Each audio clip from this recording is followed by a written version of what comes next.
lot of names. I don't know, is there one that y'all like never refer me to as? Cause like, I feel like that's a lot of names. But if you use them all, you know I don't care. And it's time for our weekly episode of Am I the Bad Apple? Week 11. As a lot of you guys know, I'm like currently, as this is posting on my channel, in California. So if in next week's video I'm like randomly tan, that's why. Anyways, if you've never joined us before, in this series people send us in submissions where they're not sure if they acted appropriately or if they were in the right, if they were wrong. We read the stories and we just kind of give our opinions. One of the biggest things I've learned from this series is people always assume, oh, you think this way because XYZ or because you don't know this. And I think the healthiest thing that people can do is just ask. Why did you think that way?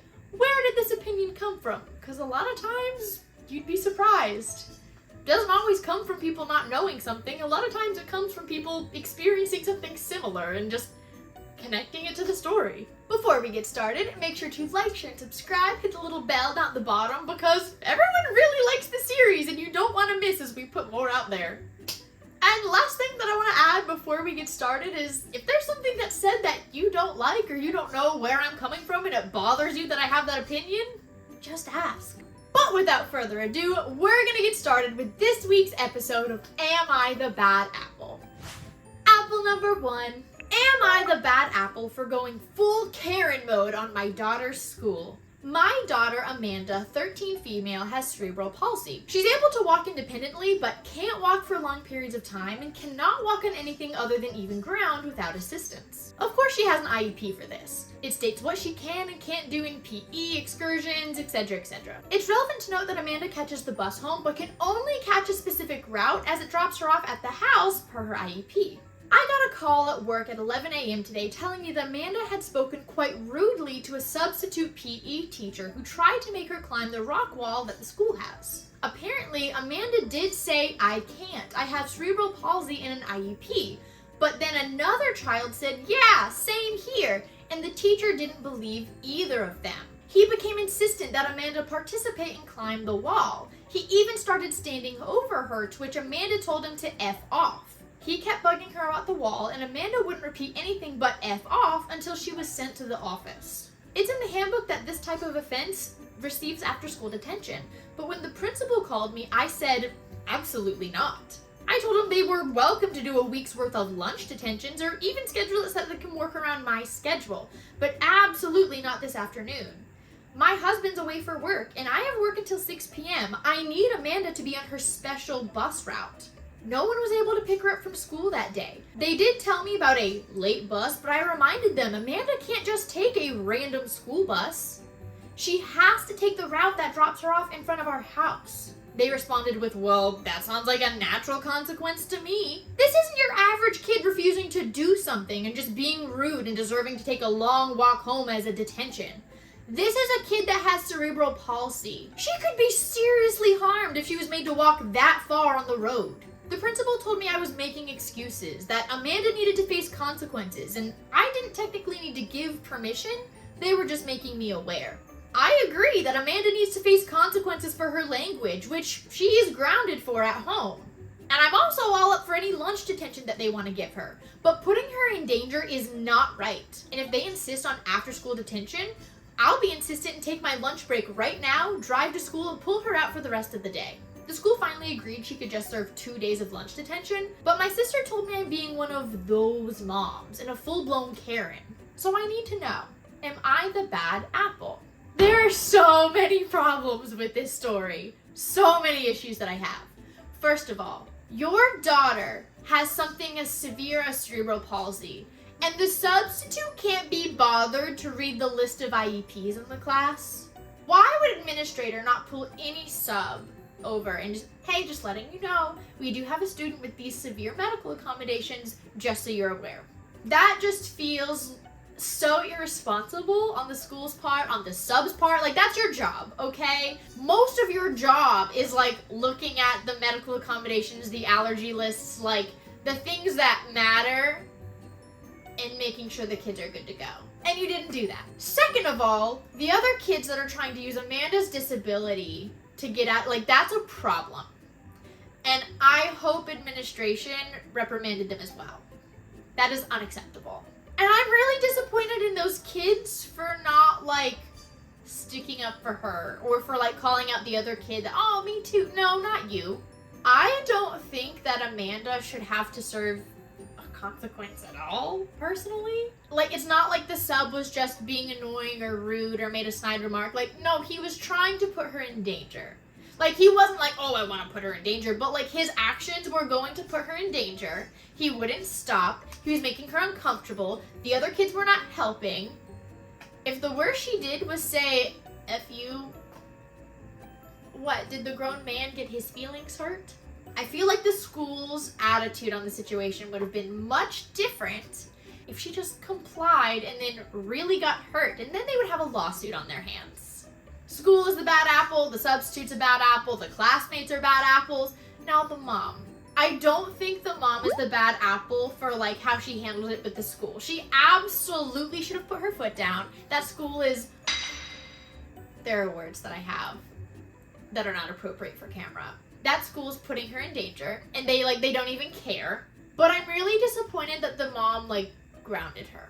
I get it, I know she, like, cussed out an adult, but it's not like she was just being a brat. I feel like that's not a good lesson, especially for young girls, that if someone is putting you in a potentially dangerous situation, you still have to be polite to them. I don't personally like that. Apple number 2. Am I the bad apple for telling my girlfriend she's too dumb to go to law school? Yeah? There's gotta be a twist, right? There's no way they're actually asking that. I, 28 male, am a lawyer. I'm working for a nonprofit, and my girlfriend, also 28, is a caseworker. Recently, she's told me she wants to go to law school. To be honest, I have very serious reservations for anyone going into law school. It's a huge time and financial commitment, and it's not some easy path to money or fame. But I became very concerned because she kept saying she wanted to do what I did. Honestly, I don't feel like I'm making the change or impact that I should be. I'm very strongly considering changing professions myself. For her, who's interested in the social justice aspect, I feel like she doesn't truly understand some of the limitations of being a lawyer in the social justice field. I tried to tell her about these issues, but she said she knew what she wanted. She asked me to look at her application essay, and it was terrible. I was honestly shocked. While she's not a native English speaker and has a strong accent, she went to high school and graduated from a good college. We've never had an issue of communicating, but her written work, which I've never seen before today, was just objectively bad. If I'd never spoken to her and just read that essay, I would have assumed for her writing that she was learning English and not fluent in it. My initial reaction upon reading her essay was, if she writes like this in a personal essay, there's no way she's going to be able to handle a memo. Writing in law school is hard. It's an entirely different form and style, and a lot of the students, even the most gifted students, really struggle. I couldn't envision this working out. So I told her that. My basic point was, I think you have to prepare a lot more and think a lot more about this decision. I just don't think your expectations of law school match the reality, and you definitely need to improve your writing skills a lot more to be a competitive student. She immediately reacted angry, telling me I was arrogant, that just because I'd gone to law school didn't mean I knew everything, and that her English was fine. She couldn't believe I was telling her she was too dumb to go. I tried to tell her that it's not about her intelligence, but about her expectations and preparation. She basically told me to F off. I guess I could have been more supportive from the get-go and softened the approach, but I honestly think she would be making a huge mistake in even attempting to go to law school. The fact that her writing ability is so subpar just seals the deal for me. So, am I the bad apple? Okay, so he didn't actually tell her that, like, she's too dumb to go to law school. She just took what he was saying as that. Okay, my opinion is flipping. I knew there was a twist. I'm getting good at these. I am actually married to someone who went to law school. Like, my husband's an attorney, and I watched him go through law school.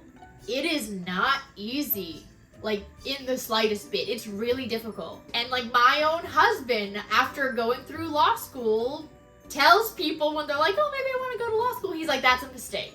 So I don't think he's a bad apple because I see the way that my own husband tries to talk people out of law school. Like, not actually like a you can't do it, but as a it's not what you think it's gonna be kind of thing. And even seeing his friends that he made in law school end up dropping out or failing out, you know, it's not always what people think it's going to be. And the writing is very difficult. I'm also saying this as someone whose father's first language was not English. My dad had to learn English. My dad's first language didn't even have the same alphabet, okay? My dad's first language was Hebrew. So, like, my family knows how difficult it can be to, like, learn to read and write in a new language. It's something you have to practice at. Like, it doesn't just happen. And I can see the boyfriend coming from a place of concern of, I don't think you've practiced this skill well enough to be able to thrive in this environment. I think he was blunt, for sure. Like, he didn't sugarcoat it at all. I don't think he's a terrible person for trying to look out for her. And that's really what he was doing. Like, he wasn't trying to crush her dreams. He wasn't trying to, like, put her down. He was just saying, I don't think it's gonna be what you expect it to be. It never is for most people. And I think you need to, like, prepare more, practice these skills if you want to thrive as a law student. I don't think there's any bad apples here. I think that she has this idea that law school is what she envisions it and that she'll be able to do whatever she thinks afterwards. And I think that she got her feelings hurt and took his criticisms very personally. And you guys might not agree with me, and that's fine, you know? My opinion comes from my dad coming to this country and learning another language, and my husband going through law school and seeing him and his peers struggle, and a lot of them not make it out. Apple number 3. Am I the bad apple for refusing to change my student's diaper? There are so many things this could be. I, 20 female, work full-time at a daycare with young preschoolers, a few of whom were still in diapers. The other day, I was at a huge barbecue with some friends from high school, and the friends of their parents were also there. I actually ran into one of my preschoolers and her mom and chatted with her for a little while. After a few minutes, the mom said that her kid's diaper was dirty and asked if I could change it. I thought she was joking, so I laughed and made a joke about how I only changed diapers on the clock. Her friends that she was sitting with all kind of laughed and shifted awkwardly, but she looked at me dead serious and said, "No, I really don't change diapers." I felt really awkward, but just said, "No, sorry." I went to walk away, but she started following me. She explained to me that her husband's the only one who changes diapers because she's a germaphobe and has emetophobia, the fear of throwing up. She's only changed her child's diaper a few times when she's absolutely had to. It always throws up afterwards, which she has a crippling fear of doing. I felt that regardless of the circumstances, it was inappropriate for her to ask me to do this, so I said no again. She seemed really shocked by this and continued to explain how much she hates changing diapers and how her husband wasn't there so he couldn't help. I just told her, look, I don't like changing them either, but I think it's inappropriate for you to keep pushing this when I've already said no. She then said, "It's devastating to me to learn my daughter's favorite teacher has so little empathy." I didn't know what else to say, so I just walked away. A few minutes later, I saw her put the kid in the car and drive away, so I guess she went to wherever her husband was to have him change the diaper. I texted my boss to let her know what happened because I'm about to go on vacation and I assume the mom's gonna say something about it, but I don't think I'm the bad apple in this situation. I'm not her employee, and even if I was, I still think that it's not something you ask someone to do outside of work hours. It's not even like I know this mom well. We rarely talk at pickup or drop off, and she was sitting at a table with her friends who I guess know her situation, so why didn't she ask them for help? I think if she would rather let her kid sit in a dirty diaper for the car ride home instead of changing it herself, she shouldn't go places without her husband. The only part of me that makes me feel a little bit like a bad apple is the fact that I just let a kid sit in their own poop for a whole car ride. I just assumed that once I left, she would either ask one of her friends or suck it up and do it herself. So, am I the bad apple? Ugh.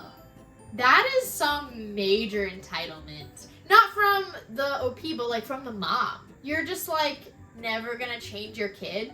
That's your kid. That's not anyone else's responsibility. I mean, look, I guess she has the system set up with her husband and he's okay with it. And so, like, that's not my business, you know? Like, that's you and your family. But, like, the teacher's not your family. She didn't agree to this when y'all decided to have kids. Like, this falls under the whole, like, expecting teachers to do the extra stuff at home that they're not paid for, that's not a part of their contract. No, she's at a party with her friends. What is wrong with you? Gosh, the entitlement. And the fact that that mom's friends just kind of sat there giggling awkwardly says so much. Honey, your own friends don't want to change your child's diaper. I have never heard of, emetophobia before, the crippling fear of throwing up, but I do know a lot of people who claim to have phobias that just like don't want to do something. And I don't know, maybe she does have it, and like that stinks and I feel sorry for her, but if that's the case, she needs to plan accordingly. If you genuinely cannot, under any circumstances, change your child's diaper because you have a real phobia, she's right, don't go somewhere without someone that can do it for you. But if you don't have it, like if you don't actually have a phobia, don't tell people that you do. And the reason I feel so strongly that she probably doesn't actually have a phobia is because she went to a party without her husband. Like, I feel like if it was a real phobia, either the husband would have taken the kid, or the husband would have gone, or she just wouldn't have gone. Like, that's just my opinion. I feel like people with real phobias would plan a little bit better. Like, it's not even like it's a freak accident. Oh, I didn't know this was gonna happen. You have a child that is not potty trained. You know that they're in a diaper. You know they're going to use the restroom. Bottom line, this teacher is not the bad apple. Teacher is definitely the good apple. This mom, like, sounds so entitled. Bad apple. Stop expecting everyone else to parent your kid. You can have your husband change as many diapers as you guys want. That's y'all's business. Stop expecting your friends to do it. Stop expecting the teachers to do it outside of school hours. Like, it's not their job. Apple number 4. I feel like these stories are longer than usual, so if you're still here, thanks. Am I the bad apple for taking back the birthday gift I gave my sister? I'm a 24 male. My little sister is 14 and has always been interested in art. I moved about an hour and a half away when she was 18, and we don't see each other often, but I try to make a point to call and text when I can. It was her birthday yesterday, and I thought I'd splurge since she's been going through a rough time at school. She's changed schools twice due to bullying, and our mom always tells me that she won't talk to anyone. She's also been having drastic mood swings. I've made multiple attempts to help her, but she shuts me down and gets super snippy, so I backed off. Anyways, I got her a set of $150 artist grade markers called Copics. I'm no art connoisseur, but apparently every single artist who's anybody has them, and our parents don't want to spend that kind of money for her hobby. They tend to give her practical gifts, like clothes. Whenever we've texted recently, it's always been her ranting about them not getting these markers for her. Even on her birthday, she was like a bomb about to go off. She barely acknowledged me and only said hello when she was asked to.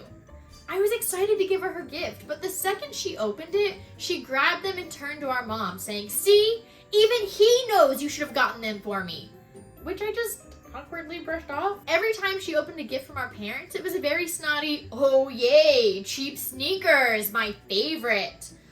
Wow, a plaid skirt, I'm so blessed." I was prepared for an angsty teen, but I soon reached my limit. Our dad showed her a journal that they bought, and she suddenly yelled, "I told you both exactly what I wanted, but you spent the same amount of money on crap I don't need. F this!" She threw it against the wall and ran up to her room. Our parents were a lot less well off when I was her age, and they could barely afford a birthday for me. Every time it was a dodgy cake and a handful of clothes without holes in them. And each time, I accepted them like I was the luckiest kid ever. I would have never sworn and yelled like that, but she's been very spoiled. I talked with them for a while, and apparently she's done way worse before, which shocked me. They think even if they can afford it now, she should learn the value of $1. I agreed. I mean, knowing the value of $1 helped shape me to not buy every whim. Besides, she got what she wanted in the end, the markers, so why is she still so angry? My sister came out of her room to get the markers, but I took them back. I said that she was super ungrateful and that I wouldn't tolerate it. She started screaming at me, but I just left the party prematurely with the gift in tow. My whole family is now blowing up my phone because I ruined her birthday. In my eyes, I spent $150 to get a no thank you and yelled at. This will teach her a very valuable lesson and maybe spark a change in her teen angst phase. But my family doesn't want to hear from me until I give it back. Considering I've got my entire family crapping on me, I have to wonder if I made the wrong choice. So, am I the bad apple? I think everyone here is the bad apple. Okay, so these parents are struggling a little bit. Just reading this little excerpt, I'm hearing the words therapy like being screamed in my head. If she's struggling so much with bullying and mood swings and things like that, why is she not in therapy? I didn't see anything about therapy being mentioned. Your daughter clearly has a lot of feelings going on in her brain, and you are not giving her an outlet to express those feelings. You're not putting her in therapy. You're not supporting her hobby, which is art, which is how a lot of kids express themselves. She's being bullied and you're not supporting her outlet? Why? I feel like the buildup of all of this stress and anxiety and lack of confidence and this girl's being bullied, okay?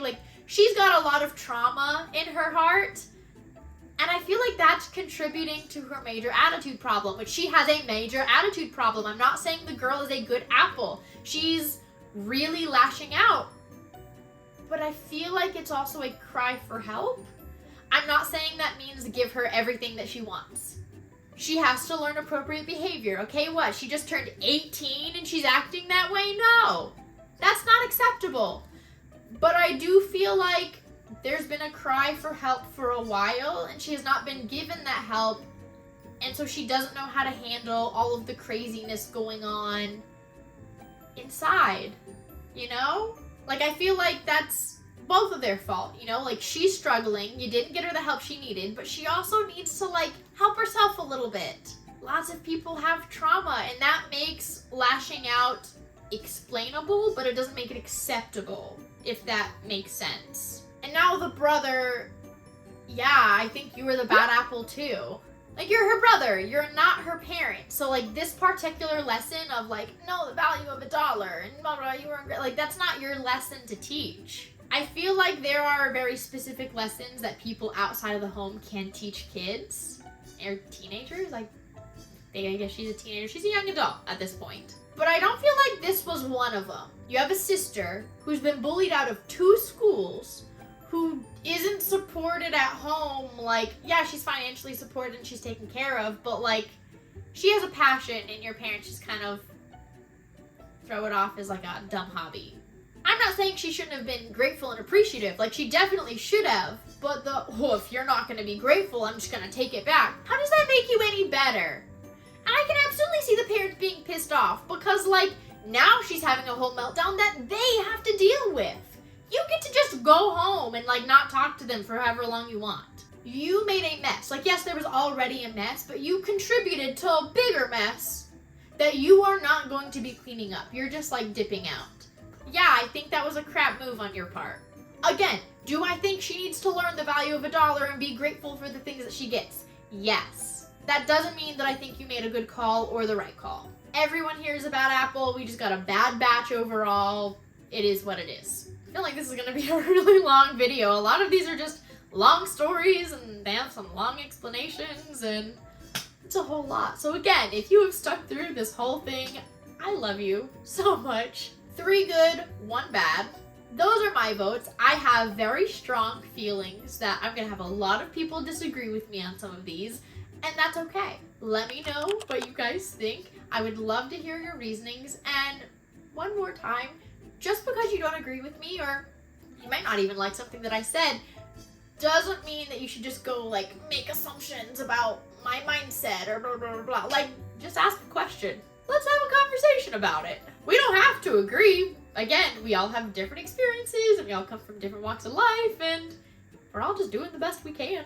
But I feel like this video has been long enough. Make sure to like, share, and subscribe. Hit the little bell down at the bottom so that you can be notified for next week's. Hopefully it'll be a little bit shorter. We just got some really long stories today. Don't forget, if you have a bad apple submission, I did create a subreddit. It is r-am I the bad apple. It's just a whole lot easier for me to keep them in one spot. That's so much easier for me. I can't wait to read them, and I'll see you guys next time. Bye, my lovelies.